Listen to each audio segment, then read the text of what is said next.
गुजरात के मुख्यमंत्री भूपेंद्र पटेल ने गांधीनगर के लोक भवन में आयोजित एट होम सेरेमनी में राष्ट्रीय राजधानी में गणतंत्र दिवस परेड में राज्य का प्रतिनिधित्व करने वाले एनसीसी कैंडेट्स को सम्मानित किया।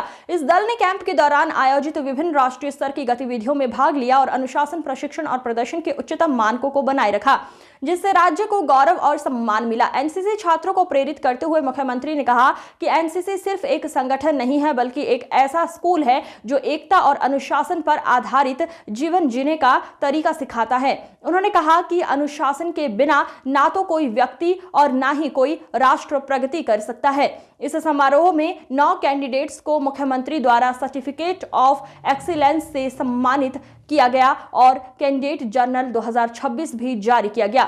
इसके अलावा पूरे साल आयोजित विभिन्न एनसीसी गतिविधियों में उत्कृष्ट प्रदर्शन के लिए गुजरात का inter group championship banner NCC Rajkot को प्रदान किया गया। મને મળવાની તક મળી એ મારા માટે સૌભાગ્યની વાત છે। આમ તો રાજ્યપાલ મહોદય હોય એટલે મારું જે આ સન્માન આજે અહીંયા આગળ આ કાર્યક્રમમાં આવવાનું પહેલી વખત થયું છે, એટલે મારા માટે ગૌરવની વાત છે। આજનો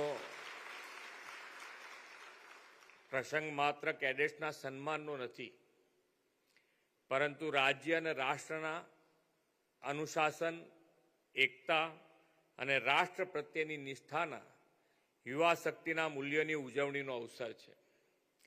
વિશ્વ નેતાની યશસ્વી વડાપ્રધાન શ્રી નરેન્દ્રભાઈ મોદી પણ બાળપણથી જ એકતા અને અનુશાસનના પાઠ શીખ્યા છે અને તેમાં એનસીસીનું યોગદાન પણ રહ્યું છે।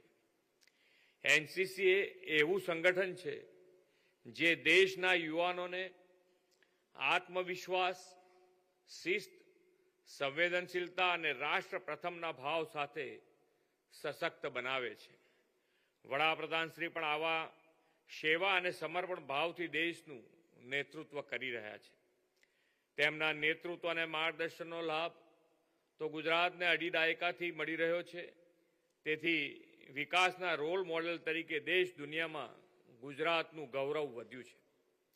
આજે અહીં ગુજરાતનું ગૌરવ વધારનાર એનસીસીના એવા જ યુવા કેડેટ્સને સન્માનિત કરવા મારે માટે ભેગા થયા છીએ। આ એવા યુવાનો છે જેમણે કઠિન પસંદગી પ્રક્રિયા, કડક તાલીમ અને અડગ સંકલ્પના આધારે રાષ્ટ્રીય સ્તરે રાજ્યનું પ્રતિનિધિત્વ કર્યું છે। આજે મેડલ, સર્ટિફિકેટ મેળવનાર સૌ કેડેટ્સને મારા હાર્દિક અભિનંદન છે। દર વર્ષે ગુજરાતના એનસીસી કેડેટ્સ પ્રજાસત્તાક દિવસની પરેડમાં પોતાની ભૂમિકાને મજબૂત બનાવી રહ્યા છે। તાજેતરના વર્ષમાં એનસીસી કેડેટ્સની સંખ્યા 14 લાખથી વધીને 20 લાખ થઈ છે, તે પણ ગૌરવની વાત છે। ખાસ કરીને આપણા સરહદી વિસ્તારો અને દરિયાકાંઠાના વિસ્તારોમાં એનસીસી કેડેટની સંખ્યામાં નોંધપાત્ર વધારો થયો છે, તે યુવા શક્તિની ભારત ભક્તિનું ઉદાહરણ છે। એનસીસી સંસ્થા નહીં પણ આદર્શ જીવનશૈલી શીખવતી પાઠશાળા છે। આ જીવનશૈલીનું પ્રથમ સૂત્ર છે અનુશાસન। અનુશાસન વિના વ્યક્તિ આગળ વધી શકતી નથી અને અનુશાસન વિના રાષ્ટ્ર પણ પ્રગતિ કરી શકતું નથી। એનસીસી કેડેટ્સ પોતાના વર્તન, યુનિફોર્મ, સમય પાલન અને ફરજ પ્રત્યેની નિષ્ઠા દ્વારા સમાજને શિસ્તનો ઉત્તમ પરિચય આપે છે। એનસીસી વડાપ્રધાનશ્રીના એક ભારત શ્રેષ્ઠ ભારતના મંત્રને પણ ચરિતાર્થ કરે છે।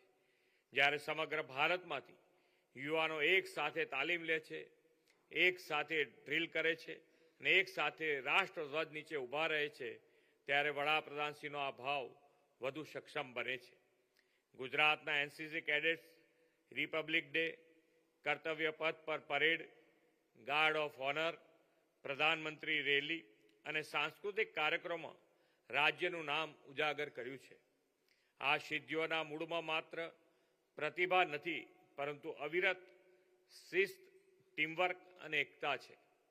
એટલે એક વાક્યમાં કહું તો એનસીસી માત્ર કૂચ કેવી રીતે કરવી એ શીખવતી સંસ્થા નથી, પણ તમે લેફ્ટ રાઈટના આદેશ સાથે કદમ મિલાવો છો ત્યારે તમે સૌને સાથે લઈને એકતા અને અનુશાસનનું ઉદાહરણ પૂરું પાડો છો. એનસીસી કેડેટ માત્ર પરેડ ગ્રાઉન્ડમાં નહીં પરંતુ સમાજ સેવામાં પણ પોતાની જવાબદારી નિભાવે છે. આપત્તિ સમયે સહાય, સ્વચ્છતા અભિયાન, પર્યાવરણ સંરક્ષણ, રક્તદાન જેવા ક્ષેત્રોમાં તમારી ભૂમિકા પ્રશંસનીય રહી છે. મને વિશ્વાસ છે કે એનસીસીમાંથી શીખેલા શિસ્ત, નેતૃત્વ, સમર્પણ અને દેશપ્રેમ મૂલ્યો તમને સૌ સમગ્ર જીવનમાં માર્ગદર્શન આપશે. વડાપ્રધાન શ્રી નરેન્દ્રભાઈ મોદીએ વિકસિત ભારત માટે